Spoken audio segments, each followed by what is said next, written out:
ঘুরে ঘুরে তার বন্ধু বান্ধবের সঙ্গে দেখা হবে। বন্ধুদেরকে দেখা বলবে, দোস্ত দুনিয়াতে তোরে লইয়া কফি খাইছি, বন্ধু রে তোরে লইয়া 90 মিনিট আর্জেন্টিনার খেলা দেখছি, দোস্ত বাবার টাকা দিয়া তোরে খাওয়াইছি, আজকে মুসিবতে পড়ে গেছি, দে না একটা নেকি দে, একটা নেকির কারণে আজকে আল্লাহ আমাকে জাহান্নামে দিবে। তুই বন্ধু যদি আমার একটা নেকি দিয়া সাহায্য করস, আমার আল্লাহ আমারে জান্নাত দিবে। বন্ধু বন্ধুরে চিনার পরেও বলবে, না দুনিয়াতে আমার কোনো বন্ধু ছিল না, দুনিয়াতে আমি কারোর সাথে সম্পর্ক করি নাই, দূর দূর করে তাড়ায়া দিবে। এবার লোকটা দৌড়াইয়া তার ভাইয়ের কাছে যাবে, ভাই ভাইয়ের কাছে একটা নেকি চাইবে, ভাই আমি তোর জন্য অনেক কিছু করছিলাম, আমি তোরে এই করছি সেই করছি, একটা নেকি দে, আমার আল্লাহ একটা নেকির বিনিময়ে আমার জান্নাত দিবে, না হয় চিরস্থায়ী জাহান্নামী হব। ভাই বলবে, না দুনিয়াতে আমার কোনো ভাই ছিল না। বান্দা দৌড়াইয়া তার চোখের সামনে তার স্ত্রীর কথা মনে হবে, আল্লাহ তার স্ত্রীর সঙ্গে তার সাক্ষাৎ করায়া দিবে। স্ত্রী দেখার পরে বলে, প্রাণের বিবি,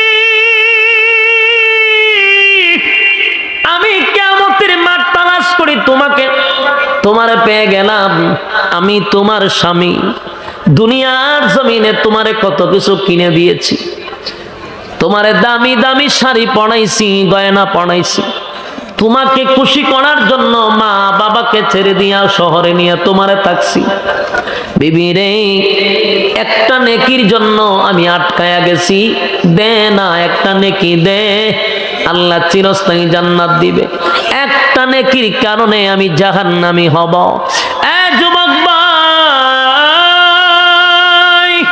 বিবি তার স্বামীকে বলবে, না দুনিয়াতে আমার কোনো স্বামী ছিল না, দুনিয়াতে আমি বিয়েই বসি নাই, আমি কোনো নেকি দিতে পারবো না। আল্লাহর নবী বলেন, স্ত্রী তার স্বামীরে ভালো করে চিনবে, কিন্তু একটা নেকি দিয়ে সাহায্য করবে না। এবার বন্দাটা ঘুরতে ঘুরতে তার বাবার সঙ্গে সাক্ষাৎ হবে, ডাক দিয়া বলবে, বাবা গো কিয়ামতের মাঠটা ঘুরতেছি, তুমি আমার বাবা, আমি তোমার সন্তান, একটা নেকির জন্য আমি আটকা পড়েছি, দুনিয়াতে আমার জন্য তুমি কত কষ্ট করছো, আমাদের মুখে খানা জোটাইছ, আজকে তোমার কলিজার টুকরা সন্তান একটা নেকির জন্য জাহান্নামে জান্নাতে যেতে পারি না, তুমি যদি একটা নেকি দাও তোমার সন্তান চিরস্থায়ী জান্নাতি হবে। বাবা তখন তার সন্তানকে দেখার পরে বলবে, দুনিয়াতে আমার কোনো সন্তানই ছিল না, বিয়ে শাদী করি নাই, সন্তান আসবে কোথার থেকে? যুবক ভাই, বাবা তার সন্তানকে ভালো ভালো ভালো করে চিনবে, এরপরে অস্বীকার করবে, কেন জানেননি? মাত্র একটা নেকির কারণে। বাবার কাছে যখন ফিরে যাবে, শেষে তার মার সঙ্গে দেখা হবে। বলুন, মার থেকে আপন কেউ আছে? কথা কন্যা দ্বীপ, মার থেকে আপন কেউ নাই গো। সন্তানটা তার মারে দেখার পরে আনন্দে বুকটা ভরে যাবে। হায়রে সবাই ফিরাইয়া দিলেও মা কোনোদিন সন্তানকে ফিরাইয়া দিবে না। আমার মনে হয় একটা নেকি পেয়ে গেলাম, আমার মার কাছে যদি নেকির কথা বলি, আমার মা তো আমারে ফিরাইয়া দিবে না। এবার দৌড়ায় গেছে মার কাছে, মা গো দুনিয়ার জমিনে একটা মশায় কামড় দিলে গো মা তুমি বরদাস্ত করতে পারো না, আজকে তোমার সন্তান একটা নেকির জন্য জাহান্নামে চলে যাবে গো মা। মা একটা নেকি যদি আমারে দাও, তোমার সন্তানটা চিরস্থায়ী জান্নাতি হবে গো মা। ছেলে যখন মার কাছে বিনয়ের সাথে কান্নাকাটি করলো একটা নেকির জন্য, মা উত্তর দেয়, কে আমার সন্তান? দুনিয়াতে তো আমি বিয়েই বসি নাই, আমার কোনো সন্তান ছিল না, আমি তোমারে চিনি না, আমি নেকি টেকি দিতে পারবো না। যুবক ভাই মনে করছেন চিনে না? না, আল্লাহর নবী বলেন মা তার সন্তানকে ভালো করে চিনবে, কিন্তু একটা নেকি দিবে এই জন্য সন্তানকে অস্বীকার করছে। যুবক ভাইরে, একটা নেকির এত দাম, এত দাম, এত দাম, এত দাম। আজকে এই এলাকার অনেক মানুষ প্যান্ডেলটার ভিতরে বসতে চায় না, 10টা মিনিট কোরআন হাদিসের কথা শুনতে চায় না। এখানে যদি মমতাজ আসতো তাহলে দেখতেন এতক্ষণে এলাকায় পা ফালানো যাইতো না। কারণ মানুষের গুনাহের প্রতিযোগিতা বেশি, নেকির প্রতিযোগিতা কম। কোরআন হাদিসের কথা তার ভালো লাগে না, কোরআন হাদিসের কথা ভালো লাগে না, গান বাজনা শুনতে তার ভালো লাগে। যাই না রাখিস, কিয়ামতের মাঠে একটা নেকি দিয়া তোরে কেউ সাহায্য করবে না। আল্লাহর কাছে বললা চলে যাবে। কেউ যখন তার একটা নেকি দিয়া সাহায্য করলো না, একটা নেকি তারে কেউ দিল না, বান্দা সোজাসুজি আল্লাহর সামনে দাঁড়াবে। আল্লাহর সামনে দাঁড়ায়া বলবে, মালিক, কিয়ামতের মাঠ ঘুরে ঘুরে দেখলাম, বন্ধুর কাছে গেলাম, ভাইয়ের কাছে গেলাম, আত্মীয় স্বজনের কাছে গেলাম, মার কাছে গেলাম, বাবার কাছে গেলাম, মালিক রে, একটা নেকি দিয়ে আমার কেউ সাহায্য করলো না। আল্লাহ বলে, বান্দা রে, আমি জানি তোরে কেউ একটা নেকি দিবে না, তারপরও তোর কেন পাঠাইলাম জানোস নি বান্দা? দুনিয়াতে আমার দেওয়ার সময় পাইলি, আমার দেওয়া নিয়ামত খাইলি, আমার দেওয়ার সময় পাইয়া, আমার দেওয়া নিয়ামত খাইয়া আমি আল্লাহর সময় দিলি না, আমি আল্লাহর সময় দিলি না। ফুটবল খেলায় 90 মিনিট সময় দিলি, 5 ওয়াক্ত নামাজ 1 ঘন্টা লাগে না, সেই জায়গায় আমার সময় দিলি না। বান্দা, সব সময় তুই ব্যস্ত ছিলি, মা বাবাকে নিয়ে ব্যস্ত ছিলি, স্ত্রী পুত্রকে নিয়ে ব্যস্ত ছিলি, বন্ধু বান্ধব নিয়ে ব্যস্ত ছিলি। আজকে তাকায়া দেখ, কেউ তোর একটা নেকি দিছে না। আমি আল্লাহ তোরে একটা নেকির জন্য কিয়ামতের মাঠে পাঠাইয়া বুঝাইয়া দিলাম, বান্দা যাদের কারণে তুই আমি আল্লাহকে সময় দিলি না, সেই লোকগুলা একটা নেকি তোরে দিয়া সাহায্য করলো না। বান্দারে, আমি আজকে ওয়াদা দিলাম, তুই সেই বনগাঁও গ্রামের মধ্যে মাহফিলে আমি আল্লাহর কথা স্মরণ করে একটু বসছিলি, আমি আল্লাহর কথা স্মরণ করে বসছিলি, আমি সেই দিনের কথাটা রেকর্ড করে রেখে দিয়েছিলাম। আজকে সেই মাহফিলে বসার কারণে একটা নেকি দিয়া তোরে আমি আল্লাহ চিরস্থায়ী জান্নাতে ঢুকায়া দিলাম। জোরে কোন সুবহান। এ যুবক ভাই,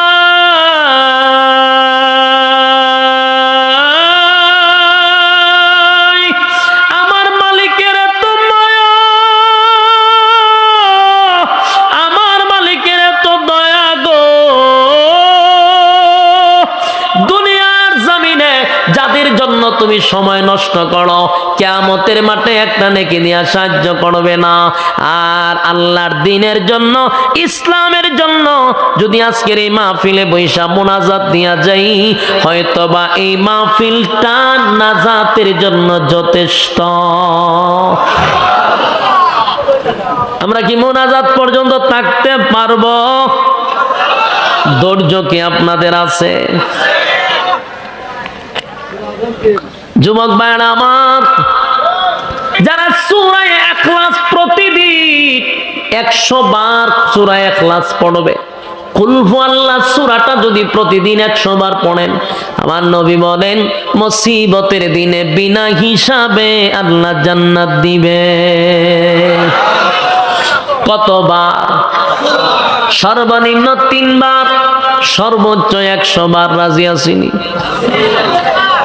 আর প্রতিদিন যদি সব সময় যদি সূরা ইখলাস পড়েন, যদি আপনি পড়েন, দুনিয়া তো সম্মান, পরকালেও সম্মান, সম্মান আপনার বেড়ে যাবে। সূরা ইখলাসের এত গুণ, পয়গম্বর যুদ্ধের ময়দানে গেছে, জিবরাইল আলাইহিস সালাতু ওয়াস সালাম নবীর সামনে হাজির। আল্লাহর নবীকে বলেন, নবী গো, আপনার একটা জানাজা পড়ায়া দিতে হবে। নবী বললেন, কার জানাজা পড়াবো?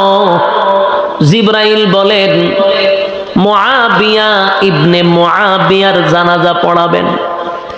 নবীজি বলেন, এ জিবরাইল,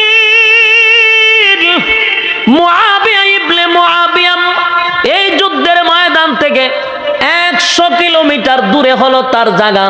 মদিনায় মুআবিয়া ইবনে মুআবিয়া মারা গেছে। আমি এই যুদ্ধের ময়দানে 100 কিলোমিটার দূরে জানাজা আমি কেমনে পড়াবো? জিবরাইল বলে, নবী গো, আপনি জানাজার জন্য প্রস্তুতি নেন। নবী জানাজার জন্য প্রস্তুতি নিলেন।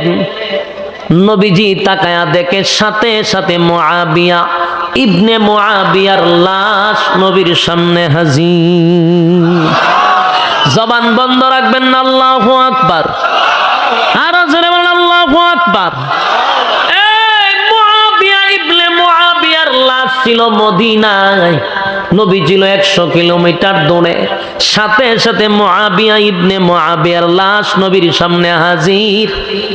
জিবরাইল বলে, নবী গো, আপনি জানাজা পড়ায়া দেন। পয়গম্বর জানাজা পড়ায়া দিল। জানাজা যেই মাত্র শেষ হইল, নবী তাকায়া দেখে আকাশটা মেঘাচ্ছন্ন হয়ে গেছে, অন্ধকার হয়ে গেছে। আল্লাহর পয়গম্বর বলে, জিবরাইল, সকালবেলা সূর্যটা আলোকিত হয়ে উঠছে রে। আমি দেখি এখন অন্ধকার হয়ে গেছে, ঘটনা বুঝলাম না। জিবরাইল বলে, নবী গো, আপনার মুআবিয়া ইবনে মুআবিয়ার জানাজা এই পরিমাণ ফেরেশতা পদার্পণ করছে গো নবী, সূর্যের আলো দেখা যায় না। জোরে কোন সুবহান। এই পরিমাণ ফেরেশতা নাজিল হইল। আল্লাহর নবী বলেন, জিবরাইল, আমার মুআবিয়া ইবনে মুআবিয়ার কি এমন আমল ছিল রে, যেই আমলের কারণে তার জানাজায় এত ফেরেশতা, এত ফেরেশতা, হাজার হাজার ফেরেশতা কিভাবে আইলো, কি আমল করত? ফেরেশতা জিবরাইল বলে, নবী গো, আপনার মুআবিয়া ইবনে মুআবিয়ার একটা আমল ছিল, উঠতে বসতে ঘুমাইতে জাগায় জাগায় সব সময় তার মুখের মধ্যে সূরা ইখলাসের আমল ছিল।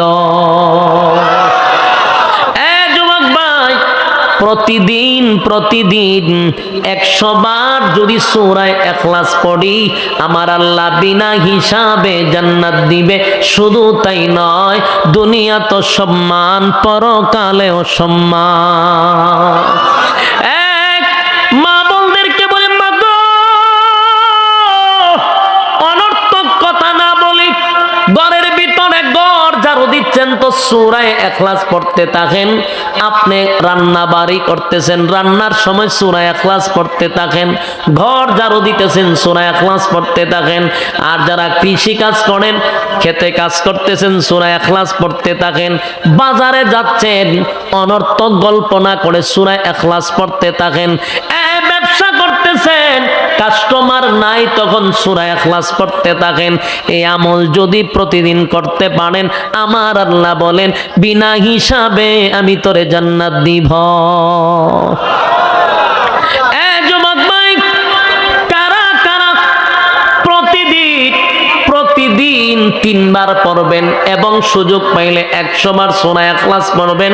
কলিজাত থেকে 2টা হাত তুলে দেখায়া দেই, লিল্লাহে তাকবীর, লিল্লাহে তাকবীর, লিল্লাহে তাকবীর। হাত তুলেন, হাত তুলেন, বলুন অন্তর থেকে কমপক্ষে কয়বার? কমপক্ষে। আর সর্বোচ্চ কমপক্ষে 3 বার, সর্বোচ্চ 100 বার। পারবো তো ইনশাআল্লাহ? আল্লাহ সবাইকে বোঝার তৌফিক দান করুক। সকলে বলে আমিন। আপনারা ধৈর্য নিয়ে এতক্ষণ পর্যন্ত ধৈর্য নিয়া প্রচন্ড ঠান্ডার মধ্যে বসে আছেন। আপনাদের এই মাহফিলটা করার জন্য, আপনাদের এই আয়োজনের জন্য আপনাদের এলাকার সন্তান আনোয়ার ভাই অক্লান্ত পরিশ্রম করছে। ঢাকা একবার নয়, 2বার গেছে। আনোয়ার ভাই আছেন এখানে, অনেক মেহনত করছে, দৌড়াদৌড়ি করছে, আর প্রচন্ড ঠান্ডাও পড়ে গেছে আপনাদের এলাকায়।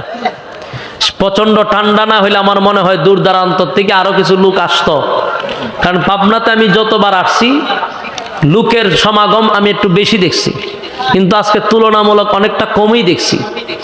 তার একটা কারণ হতে পারে প্রচন্ড ঠান্ডা, কারণ আমি পাবনাতে আসছি তো নভেম্বর আসছি, প্রচুর লোক থাকতো, আগ্রহের সহিত তারা বসে থাকতো।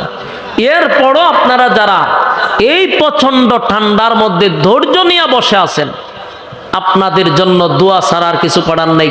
আল্লাহ তাআলা আপনাদেরকে দুনিয়া আখিরাতের সম্মান দান করুক, আমিন।